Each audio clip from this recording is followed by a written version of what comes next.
4 out of 5 of the members, and then Brock's added in. But still, this is a squad that you have very high expectations for. Excited to see what kind of a showing they want to bring us. A lot of talk was about how Broxley coming in was supposed to make TL more proactive. That was the preseason discussion, talking about wanting to play more around this duo of Broxah and Jensen, enable Jensen, who is known as such a strong laner, to be aggressive, because that had been one of the criticisms levied towards him, is that people felt he had started to play a more passive role compared to his play with his time on Cloud9. Right, yeah, and the change of jungle staff can be that. Xmithie not the most aggressive of junglers, so I can see how that would have converted, but of course there's a lot of lanes that I'm excited to look at if we're going to keep on the TL hype train. Doublelift and Core are going to, you're expecting them to be the best laners down here in North America and hold up on the world stage, and if Brock's a tower dives for them, that's exciting as well. So again, to echo your point, yeah, I'm looking for, volatile, exciting, explosive TL, and Tahm Kench is kind of not that. No, but to be fair, against CLG, they actually played Tahm Kench Varus, and that was, I think, the single largest 2v2 lane advantage we have seen created in the LCS this split. They utterly demolished CLG's bot lane. And on the other side here, Ezreal going to be the lock-in. I am very interested to track the performance of EG overall too, because we saw the SOT earlier today from Zeyzal talking about the differences in playstyle, the differences in mindset between some of the players, namely Bang and Jizuke, very kind of opposite playstyles and thought processes. Jizuke wanting to be extremely aggressive, Bang wanting to prioritize farm and scaling and kind of play for the more guaranteed edge. So they need to be on the same page. It doesn't matter which side you pick. You have to be there united together, be on the same page, have the same game plan, and look to execute upon that. Because EG as well has some very talented players and is playing, I think, far below what most people's expectations were for this squad. Yeah, totally agree. I think you can say that for both these squads, where I really do think that the players on paper should be getting a lot done. Svenskar and Bang be the ones I'm looking at, especially on the EG side.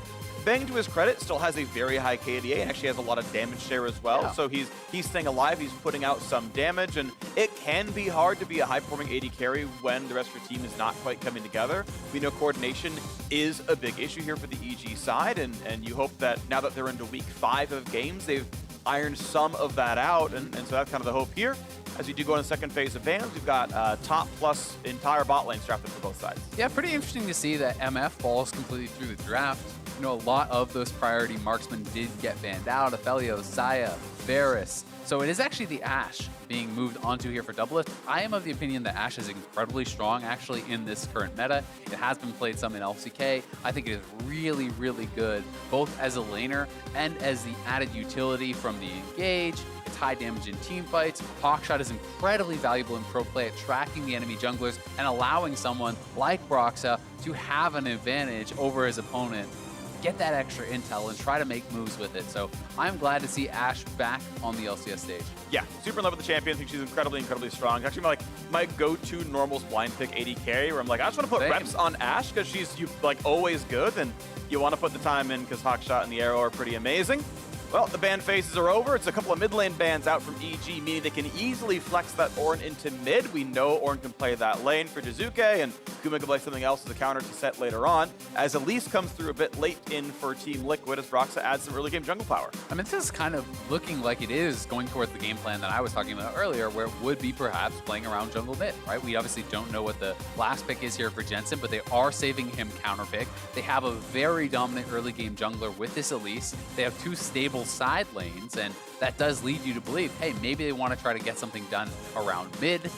There was obviously the Cassio and Syndra ban in phase 2 coming out from EG, trying to prevent some of the matchups they may feel are going to be difficult for Jizuke here. He has been a big Zoe fan, a big LeBlanc fan. Yeah.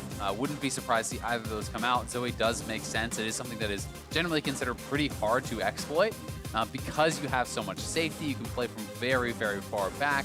Look to just farm the wave if you are in an disadvantageous matchup. So interested to see what we find coming out here from Jensen. Yeah. And also, it continues to emblematize exactly what this game is going to look like, where Elise does not scale as well as the Sejuani, of course, we expect. And And that means we are going to hope to see some aggression out of Team Liquid. I think that to your point about the Varus Tom Kench lane from last week, Ashe Tom Kench can have some very good pushing. Jensen's over on Victor, which has very good wave clear. You're not looking at solo kills most likely, but a really high damage champion, which does lend some end game to TL if they need it. Yeah, and it's something where you actually can poke Zoe fairly effectively with your laser, actually using that to sit behind minions, be able to poke over the back end of those ranged minions onto Suzuki, try to whittle them down. The combo, obviously not as powerful as some of the classic Elise combos, but if you can start with that cocoon, the gravity field will have time to charge up and lock them down for an additional CC afterwards, so that can be quite strong. Yep, TL lots of ways of engaging fights in general.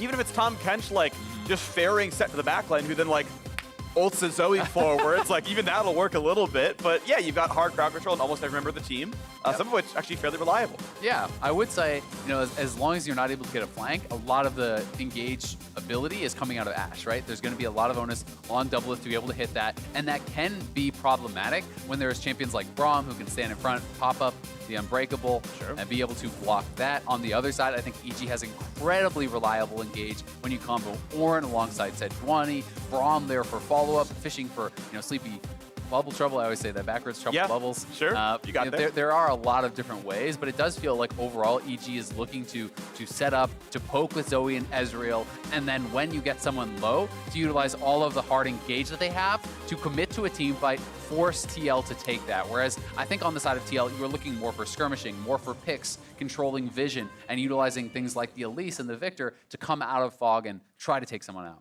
All right, so poke in a team fighting versus skirmish and vision control on the TL side. Let's see who can do it. A battle at 3 and 5. This closes out the first round robin of the LCS 2020 Spring Split. Evil Geniuses and Team Liquid.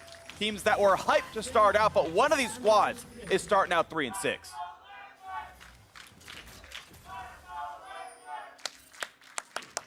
Sorry, I just heard I have to follow. That's true. You're obligated. Yeah. So, interesting to know, a couple of cleanses, multiple cleanses actually over on TL's side. They want to have options to be able to respond to the CC, but also for Core JJ, especially to be able to actually step forward potentially in a team fight and tank that Sejuani ultimate, cleanse that out, and then kind of step back. For Jensen, he is going to have the cleanse both for the sleep from Zoe as well as from that engage from Svenskeren, just to stay safe in any potential ganks and team fighting. So pretty interesting stuff there. Most things across the board as far as the runes though, pretty standard. You can see that it is going to be Spellbook on the Ornn. This is something that a lot of players have been liking to play with. If you're looking for any potential kill pressure in lane, swapping to the Ignite later on for 2v2s or even for the potential 1v1 can be really, really effective. Well, right now the 1v1 is being won by Kumo. Hit the Q. He landed the perfect full combo for level 1 Ornn. Q landed. There's no auto in the perfect full combo? No, there's no brittle. It doesn't matter. Okay. It's really irrelevant. He just punches you back. I gotta shout out. I always really enjoy when players talk to each other in all chat. And Jensen, when he loaded in, said this is not very good in Danish. Held og lykke, which I'm sure it was followed. Translates to health and happiness, or like good luck and happiness, something like that. To like his champion quote. Fellow Dane Svenskeren. It's like a nice, cheerful little, maybe Gragas I could see. Yeah, I can see that. I mean, in general, like, Freljord is themed fairly Nordic, so I could see that really coming through. It's for Sejuani, I'm sure, she speaks the language.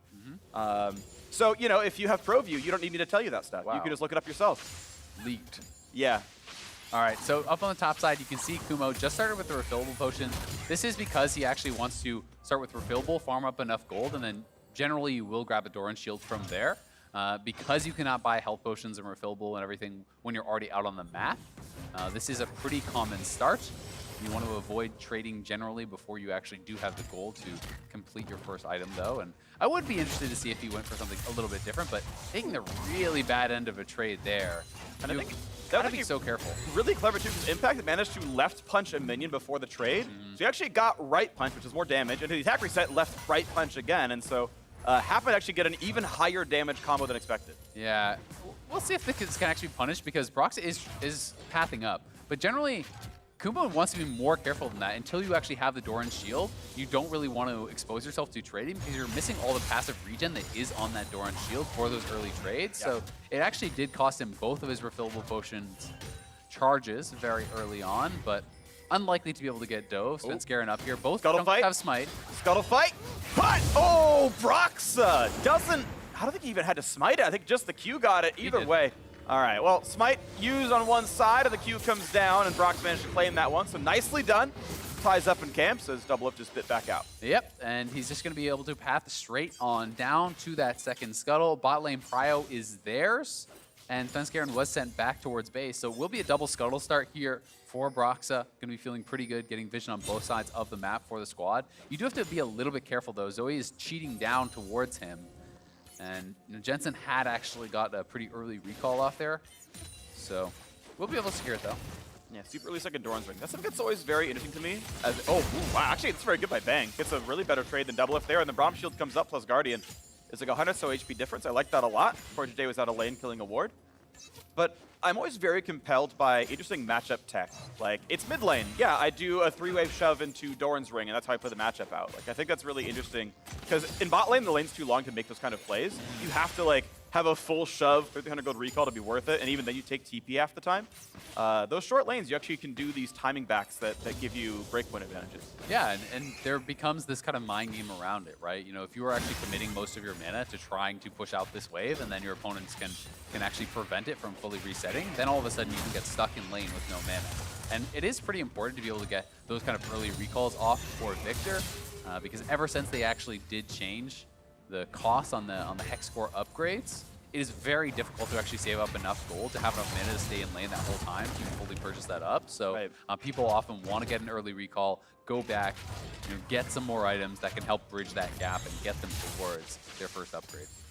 So going to be sitting on double Doran's ring for the mana regen. Got the control ward there, of course, as well. As Jizuke is playing the lane pretty close to equal with a bit of extra CS left on the field. It means Jensen can most likely tie up. Nice little bubble there. Gets the Q drop as well. There's a stun, but spells are on cooldown. Jensen is out of mana, so Jizuke with a nice trade and a better mana pool as well. Yeah, and just out of range of the turret there was Jizuke. So playing pretty well in these early trades, up a couple farm as an advantage. You can see Impact up a little bit of farm, did already get his base off, and not going to have to expend the teleport. So that is a pretty significant advantage for TL.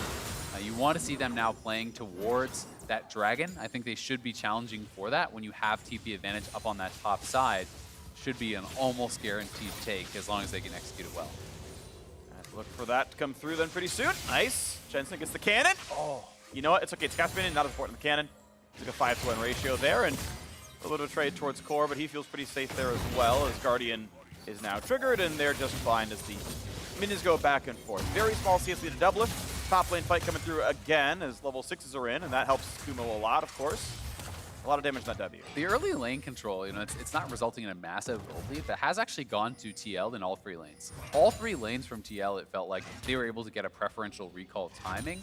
We saw top lane push in, has TP still. Double if he's playing against a TP Ezreal, he actually already got a base off and is still up in farm, so that's feeling pretty good for them. Svenskeren, though, looking for potential wraparound gank here, but they do know Elise is in the area, so he does end up just kind of checking on that Infernal, seeing if it was started up. So 7 minutes in as we fight continually in the top-hand side. Impact walks away from the auto attack after the W lands. That's where about half the damage that spell comes from, essentially, is the actual brittle slam. So, yeah, still doing a good job up there. You can see the 8-ish CS difference. As you mentioned, TO winning a little bit each of the lanes. That's got to feel pretty good. Part of my mind still thinks that I'm afraid of the Elise versus Sejuani difference kind of as time goes on. I think otherwise the matchups are reasonably close, but it's a really small piece of the puzzle. Yeah, I mean, I agree though, right? The longer it goes in this game where Elise has not been able to pull off any ganks or anything like that, Sejuani is really happy to just trade farm in a matchup like this where Elise has so much priority over you in the early game. I don't think EG should commit to trying to steal this at all. You have TP disadvantage. Impact is not even showing to Kumo, so you wouldn't be able to interrupt that teleport. So that is why EG is going to wisely just give it up. But that being said, it's not as though, it's like, oh, it's 8 minutes in, you've lost, because Sejuani hasn't died yet. The scaling is an advantage, but Elise can still get a lot done.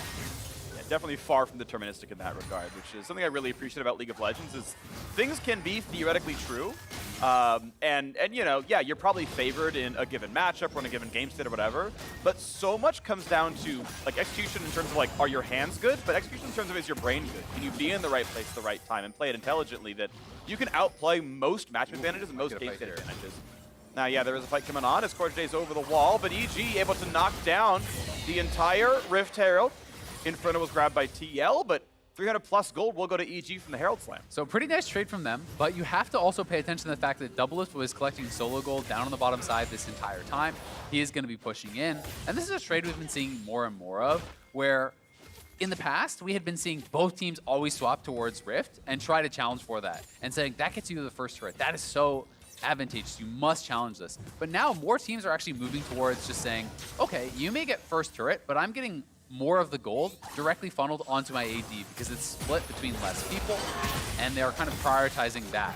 Yeah. Right now, though, we do have Ornn down on that bottom side, and Ornn is going to be really good at wave clearing this out. But you know, as a result, you can see a couple hundred gold in the advantage already for Doublelift. He's sitting down here picking up that farm, and TL are going to try to hold as a two-man squad up on the top side. They should be able to. So it's actually more resources kind of committed to this top side from EG, and in the long run, TL gets more gold on Doublelift. They're actually getting the tower faster, so we'll see. Yeah. Can they get... It gets pretty close here. The turret itself, I think, will die first for EG, but again, the timing's still very close together, and the Herald's running out of health. Yeah, once Jizuke roamed up, I think that kind of pushed it over because 4 members were there, so we saw TL back off, but Jizuke leaves, Impact and Broxah move up again, so will they try to go for this dive? I mean, that turret is very low. You could try to just start the dive, finish the turret, and then look for the kill, but they are hesitant to do it because if it goes wrong, that could be, you know, game-ending mistakes. Diving is set very scary, at least the same with Repel. There's so much time built out, and they aggressively push the wave clear down. Other things of interest is I want to point out that a regular wave of minions is about as much money as killing Rift Herald, right? It's about it's 100 gold to kill a Rift Herald, and it's about 100 gold for a full wave, not counting a cannon. So that part goes pretty close to equal. The alone time that Ashe had in bot lane is roughly what the Herald charge does. It ends up being a fairly close trade of resources by sitting in the bot side. Here comes the ult engage. A lot of stuns gonna land, but they don't have the damage kill impact. The shield comes off, flashes the ult. There's a stun in a melee range, but the cannon minion is there to still take the turret shots. But it's ultis down, all 3 used for EG, and no kills come through. They will get the turret here, though. I think even if CoreJJ actually ults out to the wave, this is finally going to be it going down. It is too low. TL members were very low on health there also. So EG does get the eventual first turret and prevents the loss of that turret on the bottom side. Now, TL is faster on this recall and on the rotation down towards bot lane, so Doublelift may be able to pick this up before the Braum and Ezreal can actually respond, so we'll have to kind of track how that does play out. But overall, a pretty interesting game state where it wasn't just so typical where you see everyone commit to just going for that rift and then whoever gets it wins. You know, this is kind of the evolution of that, and it's somewhat reminiscent of lane swaps. When we used to see that in the past, and some teams would say, okay, how are you going to play this out? Do you try to greed it out and defend on one side? Do you agree and just handshake on the lane swap? We're kind of seeing a little bit of an evolution. Core doesn't feel safe enough to walk into melee range of Zayas. Could have not abstruct, but demolished the turret and might have gotten the kill out of it, but respects the fact that he might have been attacked. Broxah's going to shadow the bottom lane. Yeah, and if Svenskeren tries to go around here and actually wrap around on the TL squad, he'll be face-checking into Broxah. So TL does have a really good setup here, and they spot Svenskeren. They're going to walk in now, 3v3. They find that's not a lot of damage on his Sven. He's supposed to walk away from this one. And TL playing that really nicely, double out of the turret. Core's ready to save him. Yeah, I mean, this is a simple setup, but very intelligent, right? You have CoreJJ behind Doublelift. He also has Cleanse. There's not really a great target to engage on there whatsoever. Broxah is covering what would be the wraparound gank path from the Sejuani. That would make it dangerous for them to be pushing that aggressively also. So it felt like TL really did check all the boxes and kind of guaranteed there was no way that EG could make a play on them while they took that turret. Well, you can see an 800 gold difference now, and it's Kumo feeling much more comfortable in the top side, but Team Liquid actually up in gold despite losing first turret. Yeah, both teams got all 5 plates. That still fell down eventually, but 150 bonus gold for the first turret in and of itself, and TL is still out farming above that by about 1,000. Yeah, and 400 extra gold on Doublelift, which is really where you do want that. He's on the Blade of the Rune King already. That is going to be feeling great for this setup around this dragon. It does feel like this is going to be a challenge from EG, though. They are moving over here. TP is available on Impact, but Kumo's already here, so he would have to come pretty soon if they're going to go for it. Okay, teleport channel. This is the 5-on-5. Kumo walks up, wins the ult coming down. A great pickup there. Svenskeren grabs it. Ult over the top. They've cut out double lift as Brox has to run back to safety. There's the fight onto Impact. Oh! Very tanky. They finally break him down. EG able to kite it back. They take first blood. They take the Drake as well. A lot of low health bars on EG, but TL lose the Dragon. As you say, they don't get the kill either. So Svenskeren coming up big for EG there. That is a hard smite to land, and Broxy even has the advantage in that smite fight against Sejuani. You know, with that execute damage on your Q, that is going to be advantageous, but obviously it's not always so simple. Really nicely done. Evil Genius is basically tying up the scoreboard now, getting their own Drake as well, and that's going to be a big confidence boost. And EG is starting to shape up a little bit in the back half of the split, maybe. So here this is one more time. Full Vision was on it. The teleport is coming in. They decide to make the call to rush that down. Smite, it did not look like it even went off for Broxa, so it just kind of gets burst out a little bit before Broxa was expecting it.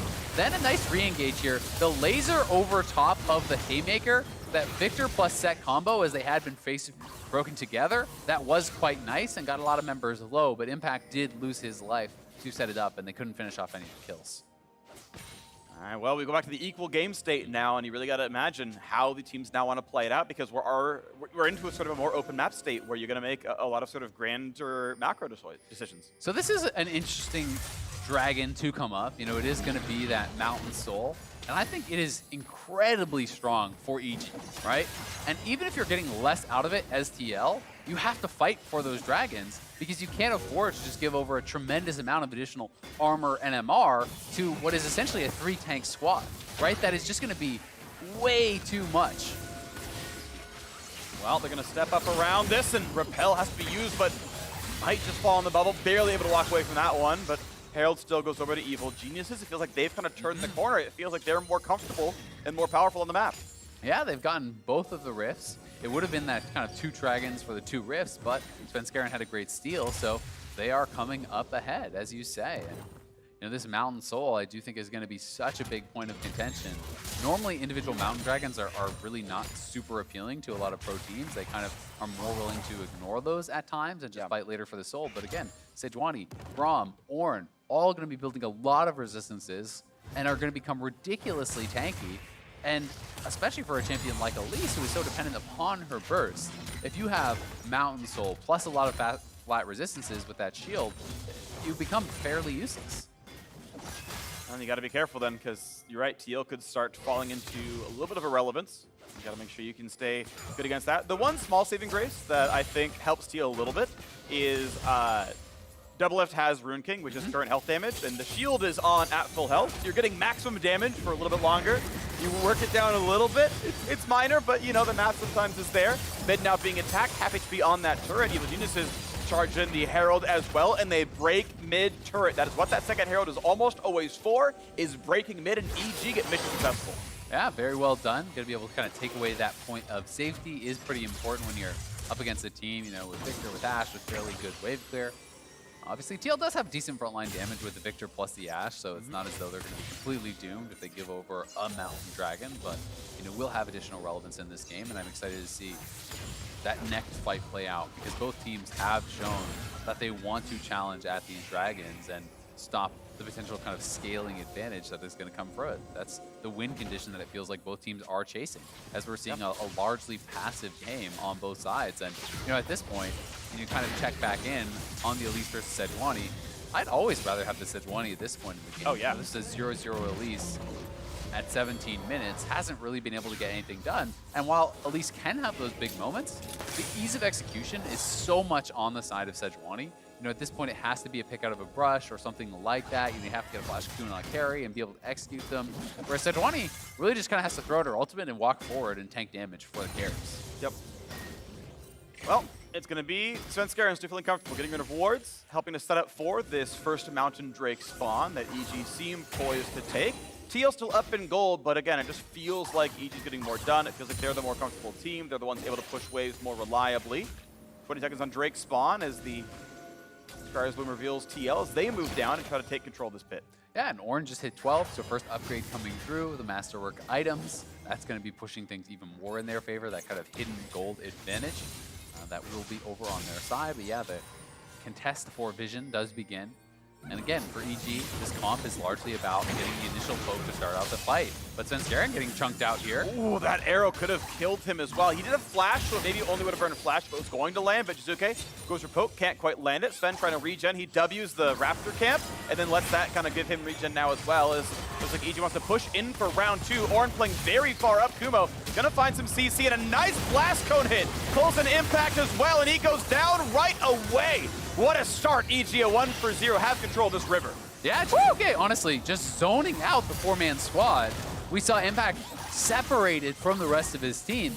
He moves forward, and EG just engages on him. They go straight onto the set. They burst him down as everyone else was retreating from this Zoe.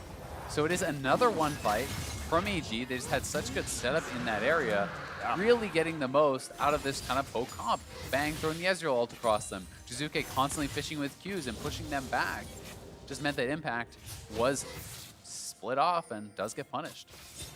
So here it is one more time. Just watch Jizuke. A lot of it is the threat of the Zoe Qs. They are retreating away from that. Impact has then been kind of separated from the team, and good job by Kumo here, getting the knock-up and then the presence of mind to step forward and utilize the Blast Cone to push Impact back. I think Impact felt he might have been able to survive there a bit longer and kind of turn around the fight for a potential re-engage, but with the 4-man squad split off, I think he probably just needed to flash immediately out of there and try to regroup with the rest of the team before they looked for any potential challenge. All right, well, you can see that scoreboard right there. 1,000 gold lead for Evil Geniuses. Just under 10 minutes away from Mountain Soul if they can completely retain Dragon Control in this game. We are, of course, at a pause. I will tell you what that is about when I hear this one, but it looks like we're having the refs talk on the Team Liquid side, so maybe something over there. Yeah, we'll obviously give you an update, but right now, kind of looking at the game state, it is swinging more and more into the favor of EG. I think they have the easier comp to execute on. They are getting to later stages of the game, hitting these Masterwork item upgrades. They are heading gold. They have an additional dragon. So, you know, TL, the clock is kind of ticking, right? There is some pressure on them at this point to really start to make things happen. And this is, you know, not a situation that you are normally finding yourselves in as this team over the last couple of years. It's always felt like you just give them the benefit of the doubt that if they're not out of the game in mid-game, they're just going to win a fight, take Baron, and then win, right? Yeah. And it hasn't felt like that this year. Doesn't mean they can't pull it off in this one, but... Yeah. And a lot of the reason they normally win those mid to late game fights is double-lift damage output, which is very poignant here because the bug is that neither team can see double-lift, and based on damage charts, neither can I. But like literally double-lift... playing well this game. He's fine, I know. It was just so easy, I had to go for it. So double-lift has disconnected from the game, he will reconnect, we will hope that gets sorted out, but the champion became invisible, and he's not playing Kaisa, so... That's a strange unusual. bug. Yeah, I haven't seen that one before. Never have I. I've seen the invisible new ganks. Okay, yeah, sure. Those are always surprising.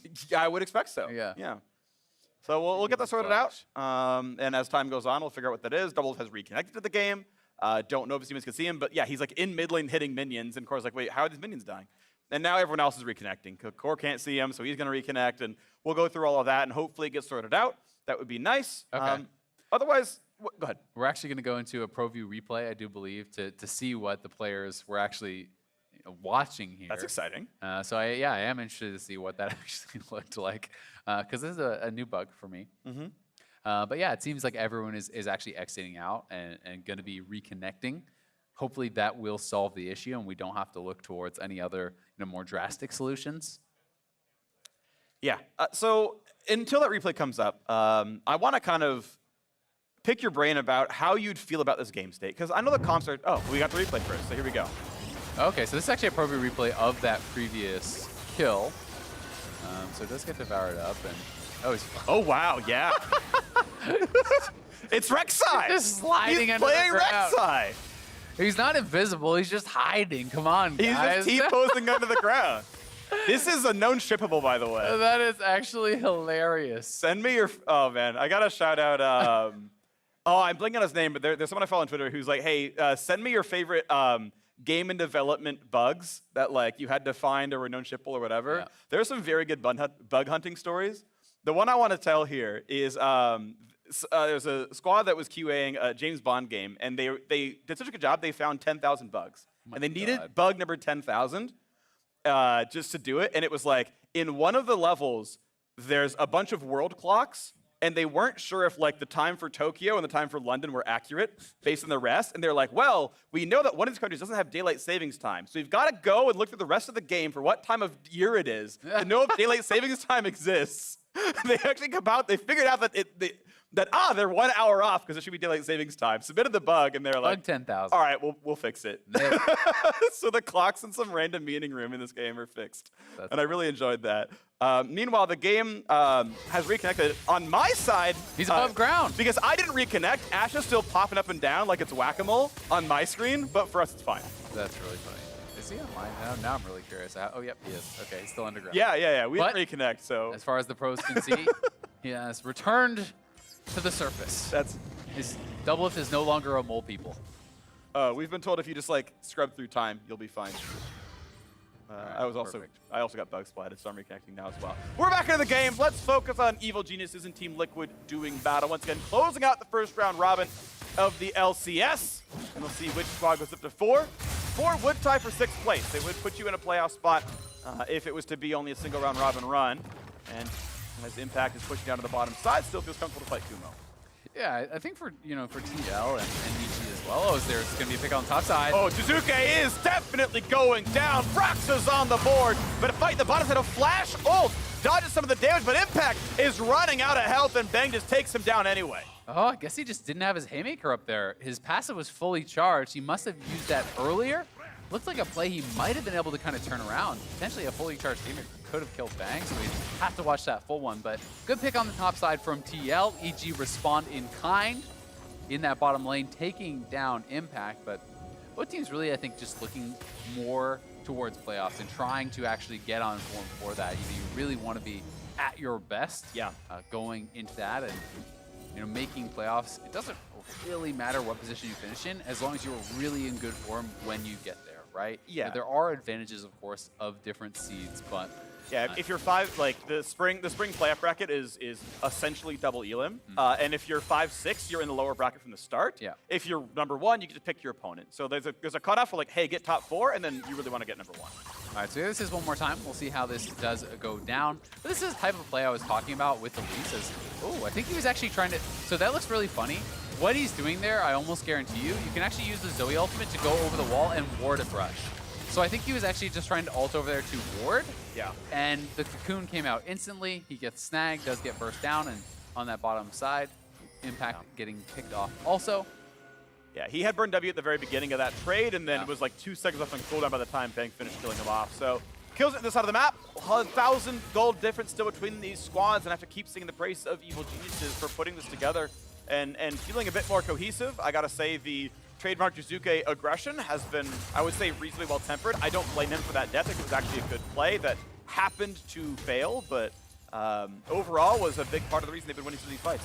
Yeah, I mean, that seemed more like an outplay than a misplay. Right? Yeah. That is a pretty standard move to utilize the Zoe R to check a brush and actually drop wards and things like that. Checking even with that paddle star. So quick reactions there from Brox and Jensen to be able to punish him for it. And they do get their first kill on the board, but so far so good from EG. And I have to say this is kind of one of the most stable games that it feels like they have played. It is a much slower pace. We are used to seeing Jizuke look for more of these kind of crazy plays that people have been talking about. Sometimes it really works and it looks incredible. Other times it doesn't. But it is a more, I think, tempered aggression, right? He was playing, not overreaching for kills around that Dragon Pit. He was just utilizing his abilities to try to zone his opponents. And I do think that's a pretty smart way to do it when you are playing this type of comp. With the poke comps, you don't want to fully commit to a fight until you know for sure you're winning it. And now as the map resets yet again, we are 45 seconds away from the Mountain Drake spawning, and Team Liquid able to get a couple of kills once in a while. Trinity Force just upgraded out for Bang, as he's going to feel pretty comfortable. 100 extra health, 100 extra mana, some attack damage, everything else. Pretty much tags every single stat on that item. As a quick rush to a Void Staff comes through for Jizuke, and if he's hitting frontline, it makes sense. If he's not hitting frontline, a different item would be more valuable for him. But if all you can do is hit the Tom Kench or, the set, then, Void Staff's not bad. Yeah, and I think the assumption may simply be that Core JJ and Set are going to stand in front and tank all the damage, right? But Core JJ getting very low here. They're gonna walk away. Ultimate comes down. Here comes everything else as well. As over the wall comes the Ornn. A flash to a little bit of safety and just barely TL walks away. Here comes the TP. Impact wants in, but he's got to get himself out of that fight. Puts in the dunk. Where's the W? Gets the shield. Kuma, though, not going down just yet. Stopwatch burn for Impact. Will there be the re-engage? Able to walk away. Zazel puts him his own shield and walks out, but the health bar's getting a bit low as wards are cleared and no one dies. Yeah, that one Zoe Q just tanking Doublelift down incredibly low. I think that's just EG's Dragon now. Teleport is down for it back. He has the base. Jensen's is going to go up to the top side. So again, another one fight here from EG. It starts as that. That's good repel. He could still be dead, to be honest. The timing might be there. Oh, Spiderlings, yeah, that timing is so difficult. As long as you're in spider form, they eventually become sort of corporeal about 1 second in. And man, they blocked the bubble. Yeah, I mean, the engage began on Core JJ, and they actually just were so determined in chasing him down that they were able to push him all the way out, get his summoners, poke out multiple members, secure another dragon. So EG looking better and better. TL are going to need to find some way to actually punish this and to get a good engage onto it. But Zazel has been really on point with his positioning. When the turnaround eventually did come, well, guess what? It's a stone-plated Braum with the Unbreakable up, blocking all of your damage. You're never going to kill that guy with those cooldowns active. Yeah, it's getting tougher and tougher. It feels like EG are doing a really good job. Double Mountain definitely helping. The third one's coming up soon, and that's going to be Soul Point, obviously, which creates gigantic front lines, very stat-efficient tanks, and good luck getting through the damage with just Ashe. In general, the way the math works out is you really do need a lot of heavy attack damage to break these things down. She's going towards the Infinity Edge, but then you got to get your armor penetration right afterwards, and you're just running out of slots. Yeah, I mean, yes, there is a world in which TL can win from any situation, but I'm willing to say that if EG gets the next dragon, the game is over. I do think that it becomes too damn hard to actually come back, you know, with a 3-tank team, having Mountain Dragon when you are reliant upon picks, when they have the ease of execution. There is always a world in which you can make it happen, or massive mistakes do come out, but I would put it at like 95-5, 90-10, incredibly in EG's favor if they grab this Mountain Soul. And they're one dragon away from doing it, having won multiple fights in a row, so they don't need to force anything. Yeah, I agree. I think it really does come down to the fact that neither of these teams are particularly nimble, right? It's 3 front line. I'm going to argue that Elise is kind of front line here. I mean, she's certainly not like a backline access champ, right? Yeah. You're not getting big flanks. She's front line. She's just squishy. Yeah, it's like, look, if you're playing Kennen and Talon, then look, you can just one-shot Jizuke or Bang and get rid of the DPS. Like that's possible, right? Based on the champs coming out here. But I don't think the TL comp is gonna really hit backline reliably. Maybe it happens. Maybe Impact is like the perfect stone play ulti and like actually puts Bang at 10%, like that. And that's the 5-10% really. Yeah. But you know, you're not seeing likely flanks here that makes it difficult. No, I agree, and that's why I talk about this squad as needing to have vision to get picks out of fog, right? Like that is where Elise can get access maybe, but you know, EG is playing very safely. They're checking all the brushes with Palisars, with sleep bubbles, you know, and then they're moving forward the Braum and Sejuani, who are not able to be one-hit, are not able to be comboed by these members over on TL's side. So it's going to get tough, right? And we can see that the vision line for TL is kind of getting more and more scarce, right? This is their farthest forward vision here. We can see up on that top side, they have nothing really past here. So it's now just kind of this defensive line of vision where EG is creeping theirs forward more and more and more, you know, being able to utilize their frontliners and Zoe to kind of constantly check this out. And you can see that there's not even any vision inside the Baron pit. Now, thankfully for Team Liquid, EG aren't going for that right now, but it is darkness in that entire river. And as far as checking Baron, they do have Hawkshot. They do have a blue trinket available on Doublelift, and one will be coming off cooldown. I think that might be one on Impact. I'm not actually sure. Could be yellow trinket, but either way, there are ways to check. It just becomes very difficult. Even if you know they're on an objective, how do you approach without getting chunked out by Jizuke and Bang too low to the point where you can't actually take the fight when you get there? Sure. A lot of difficulty, absolutely. Interesting to see that Kuma has gone for Locket. I actually really like this. I think it actually speaks to the only way you really lose is they one-shot your backline and he pops Locket and now it blocks the set dunk damage. It blocks a Victor ulti or something. And suddenly that, Ezreal and Zoe survives the fight. Yeah, exactly. I mean, I talk about picks as a way to win, and they do not have that. That is flash forced on double. It's good flash to avoid the Sejuani ultimate. He would have died, but now in a minute, when you have this potentially game-ending fight, your marksman player doesn't have flash. That makes it more difficult to navigate. That makes it more difficult for him to potentially, reach backline. If someone gets a CC, he can't flash forward and actually finish them off. So bad going to worse here for TL. Yeah. And EG just playing a very smart, very methodical, vision-based game where they're denying their opponents, constantly using their poke to secure advantages in these jungle corridors. So I'm going to count my chickens for the hatch, and you're kind of talking about it a little bit already, is how much of this do we attribute to EG having a draft win, EG playing a lot better than normal? Like, if we're going to kind of sum up EG's success in this game, what do you put it as?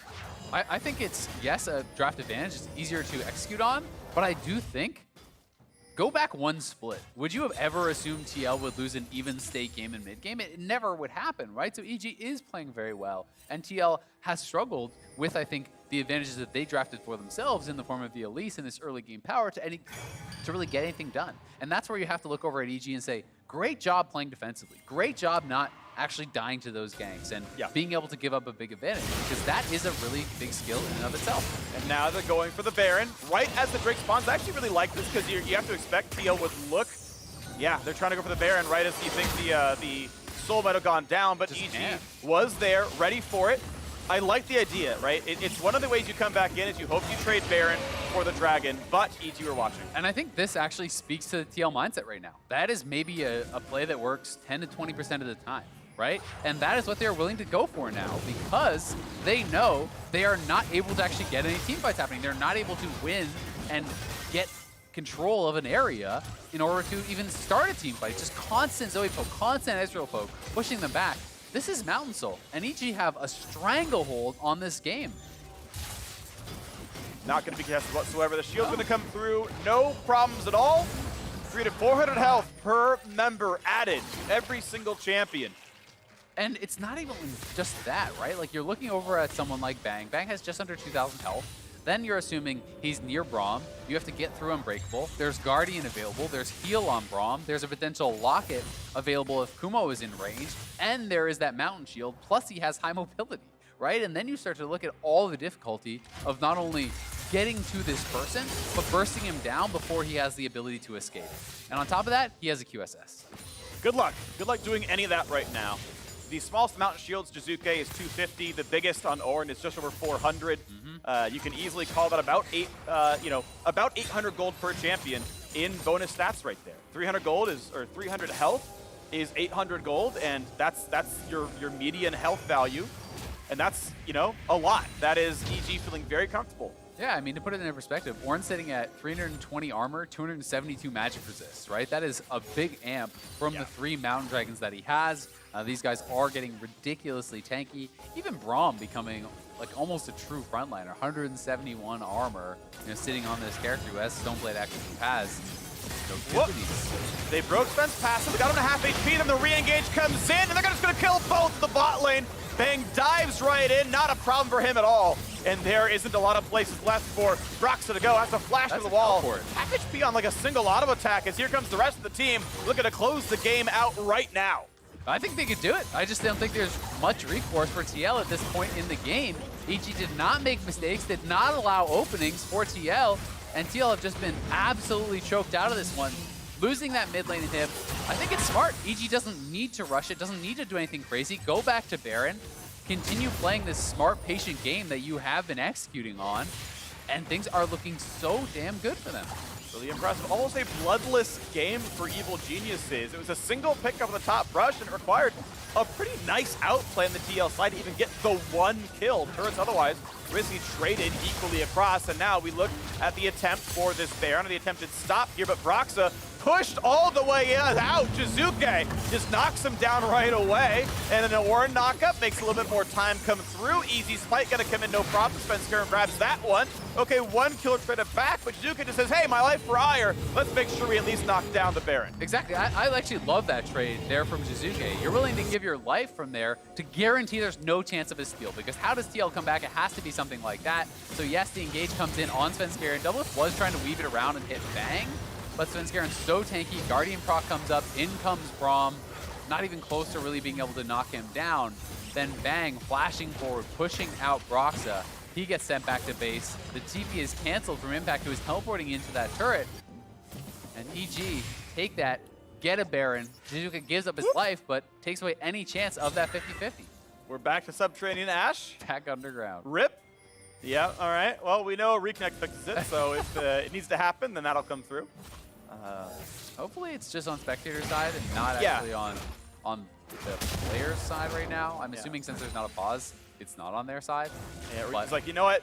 We don't need to see him. You know, it doesn't matter. It's like, we use AFK walk forward and it wins anyway. But Doublelift is on 4 items. Like, he does have damage output. Okay, I don't think there's enough damage to win this fight anyway. It requires a substantial misplay, but he is on a good power start. And here's the problem, though. They don't get to attack anyone, right? Doublelift is strong. Jensen is strong. When do they actually get to hit people? It's just Suzuki and Bang shooting skill shots at you over and over, and you're playing this mini game where you have to dodge everything, and eventually something hits. And now it's like, well, back to base with you. Go heal up, and they take an objective, and it's just rinse and repeat. EG aren't actually fighting. All right, well, I think we all know what this pause is for. As summoners disconnect and go to reconnect into the game, we're going to get ourselves back in before too terribly long. You know what? It is what it is. Honestly, I know I made a joke about Dolph earlier. I don't think it's his fault. I think he played fine. I think he and CoreJJ did well in their lane. They got the early push. The first Infernal Drake went over to TL. I think not swapping to Herald and just pushing bot lane is also completely fine. Yeah. Both sides got all 5 plates. You traded 100 gold Rift Herald for 1 wave of CS, which is 100 gold in and of itself. I don't think that was a problem necessary for TL, but ultimately they did drafts for early pressure, right? They grabbed the Elise when a Sejuani is up. They said, okay, we're going to win through early jungle pressure. They had pushing lanes, but their end result was a 200 gold lead that was then answered. Yeah, and I don't think they have enough engage options against this really heavy frontline poke squad, right? You know, you have Doublelift with the Ash Arrow. Sure, you can shoot that out, but where is the angle that he's going to thread this through an Orin, a Sejuani, and a Braum, right? And even if you hit someone, that's just one stun that can be QSS'd by the Ezreal. So it feels like they don't have enough options if they're not playing from a heavy advantage. And perhaps they were just thinking that this is something where, you know, Brox is going to get more of an edge, and we're going to be able to punish them around objectives, and EG won't do the setup properly, or Chizuke will overcommit and we'll kill him off when he does that. And, you know, in that world, this game can look very, very differently, but EG has played a largely mistake-free game, and when they do not make mistakes, it does not feel that there is a lot of options for TL's draft to really do anything. Yeah, it ultimately feels like the team that needs to use the aggressive tools just wasn't able to be aggressive, and either that's not finding the openings or EG playing really, really immaculately. Probably both. Yeah, you know, a bit of column A and column B there, and the end result is EG felt comfortable the entire game. Again, we'll point out the early laning phase was pretty solid. There were some good early moves for TL, but you got into mid game, and it felt all EG all the time. Ever since that first Svenskaren Smite steal, which, hey, props to him, that was a really nice pickup. They've got an extra kill off that as well, worth you know, about 600 gold for the first blood and assist. And at no point afterwards did TL feel like they had a way into the game. Yeah, exactly. And I think, you know, that was really telling that we saw the 3rd and 4th dragons not even contested. Yeah. Right. You know, that is for Soul. That is something that I called out as likely just GG. I think if that's solo queue, you do forfeit when they actually pick that as this comp, because it's too frustrating to play out the game for too low of a percentage of chance to win. And, you know, they didn't even contest them because they were not able to find ways in. It was not that they didn't want to contest them. It's that they're poked out. They're pushed off. They're not even able to actually, you know, funnel into this corridor to make something happen. And now it's just up to GG to cleanly close this one out. They've got to remain mistake-free here. They want to lock this one up. Arrow comes in, big shield in the front, decent amount of poke. Brock's at half HP, stun comes across as well, and Kumo exactly full health afterwards. The Redskins come in to reach the health bars, and well, TL able to wave clear most of this. Next few spells will come in and should knock down the next cannon. But for now, the poke continues. Nice by Zeyzal, walks in, tanks the Victor East. The cannon stays alive, and it keeps chipping down the inhibitor turret. And here's the thing, right? CoreJJ and Doublelift sent back to base, so now you lose a turret on this wave. They get them poked down, they push them back, and this is it for EG. Now even a redemption picked up from Suzuki. That is a knockup. There's a pullback onto Ash, and Doublelift will stay safe for now, but this is still going to be Impact. Finding a single kill with the backline access, nicely done, but it's traded. Already the Elise has gone, and the set is going to join. It's a 2-for-1 advantage to Evil Geniuses and a 4v3 push. Sure seems easy with a very large gold lead. Ult comes across, not going to deal damage. Double saves again by Core JJ. Just here, the damage tools are up for TL, but isn't even going to be enough. There's still 4 members. One of the carries still alive. Bang able to hit some shots open to Core JJ. Turret running out of health as well. The cannon minions buffed up by Baron, going to knock that one down as well in the siege. Will it continue? And actually the answer is no. EG, off losing their mid laner, will choose to wait a little bit longer. Elder Dragon in 40 seconds. Yeah, and they have a lot of gold to actually spend up here, so quite a bit in their pockets. They'll go back to base, they will reset for this, and again, there's no need for them to actually risk it. Could they have finished the game? Maybe. But here this is one more time. Kumo gets a nice knock up there over on the doublet. The Consume is used. They do get the initial kill onto Jizuke, but again, you can't get past Kumo. You cannot get past this front line. That is allowing Bang to just free fire. He does knock down Impact, and then it was kind of just the continued siege. The Mountain Soul shields come back up. They're able to regen that, and here we are over by this Elder. This is TL's maybe very last hope in this game. They've got to try to get something here. Well, here comes the hope as Poke goes back and forth. I think Elder Dragon can be a great equalizer. EG pushing in for mid lane play. Keep in mind, no inhibitor in the mid lane, only one Nexus turret. A straight up push down mid could end it, but first a hard engage. Double knockout comes in, damage and an Impact, and a lot of backline access as Ord is very tanky. Impact puts up the shield, but he can run out of health as they're diving in towards the TL squishies. Impact staying alive though, kiting back, and Jensen doing a whole lot of work as well. TL are staying alive. How about round 2 of this fight as the cooldowns come back up? Can they find the damage? Team Liquid fighting admirably for such the gold deficit. Double lift hitting the Elder Dragon. There comes the knockup for Kumo. Poke in for Jizuke. Shield comes in yet again. Redemption over the top though. And it means that EG will not be stopped. Kumo on the chase. Health bar low, but not getting worn down yet by the Ash. Can't find the knockup, but the damage still not coming through. A double kill in for Bang. And TL just don't have the gold to kill the tanks. Here's the teleport. Here is the game-ending push. Jizuke, sorry, it's Bang. Here to end it, and no one will stop him from talking down the Nexus. EG grab their 4th win. They tie for 6th, and TL fall to 3-6. A damn well played game there from Bang.